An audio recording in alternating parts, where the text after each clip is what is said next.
Hey everybody, it's Max McAllister from Traction Dynamics here today with a little tech topic for you.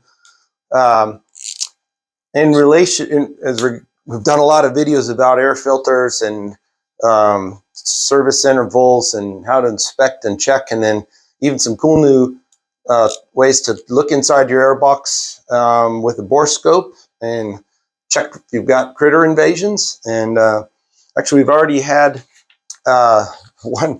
one guy write in and say he watched our video, bought a bore scope from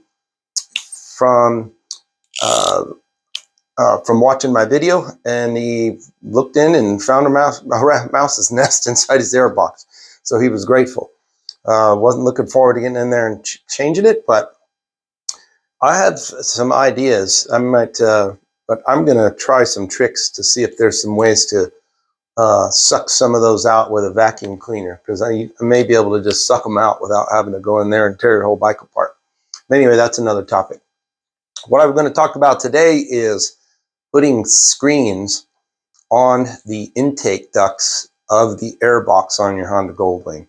So there are people that say no matter how hard they try, they simply can't keep mice out of their engines, and so they've come up with some extremely aggressive ways of trying to do that, but including traps all around the bike and all kinds of things like this. But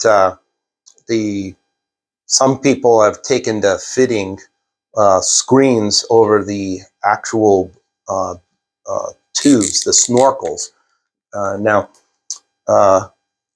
particularly on the new bike, on the 2018 plus bike, this is something I would not do. So, and I've seen some horrific examples of how people do this. Really, really bad. But what you don't know about those snorkels is that they're not just accidental tubes with accidental shapes and lengths and curves and arches in them. They're not, where they're at and what they're doing is not an accident. So Honda has taken, I'm certain, great lengths to determine the length to make those, and the opening width, the shape of the bell on them, and all of that in order to bring air into that air box. And it's curious that they have one that points forward and one that points backwards, which, you know, in my imagination might actually do something to swirl the air. But don't underestimate that, or don't think that that's just a hole in the airbox. Now, in the old days, people used to race, and they still do all kinds of things. You know, cars, motorcycles, trucks, doesn't even matter. But your carburetor, we're just going to make us an imaginary carburetor here with a float bowl and some gas in it, and we're going to have it connected to your engine. There's your high-tech engine with your exhaust pipe coming out. My marker's pretty dead. My exhaust pipes are not very good, are they? Anyway, they would have no airbox at all. No airbox, no air filter. But what was attached was called a velocity stack. It was a horn-shaped opening into the carburetor that was a bell-shaped, like the bell of a trumpet, but the air going in it, not out of it. And that funneled air in through the carburetor and into the engine. Now, that was actually a tuning device.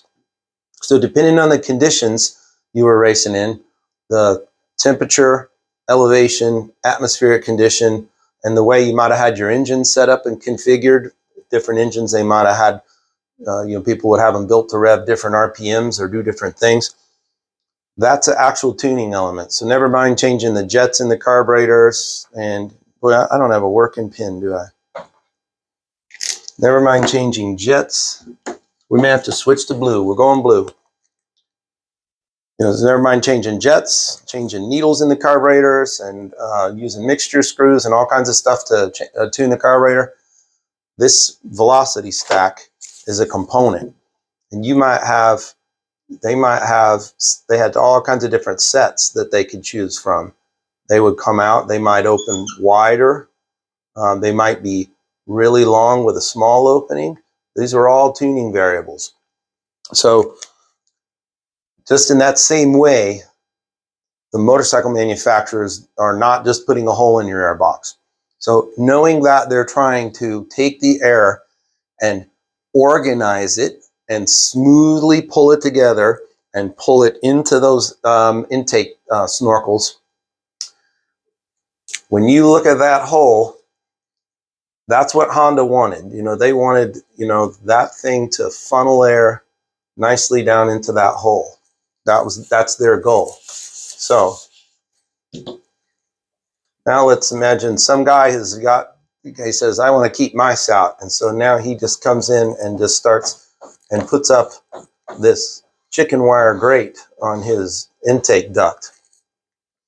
If you're worried about the dirt and dust that's on your air filter and you're fearful and you feel like you need to change it because it's got dirt on it, that is way worse than the dirt on your air filter as far as trying to get air into your intake box. So, you know, there's, like I say, there's things people that ride motorcycles don't even know about, but you know, there's a gold wing with a mouse nest in it. This guy drove that bike 1,000 miles and had no idea it was in there. Bike ran perfectly. He couldn't tell the difference. It's because the modern fuel injection will compensate for all of those problems.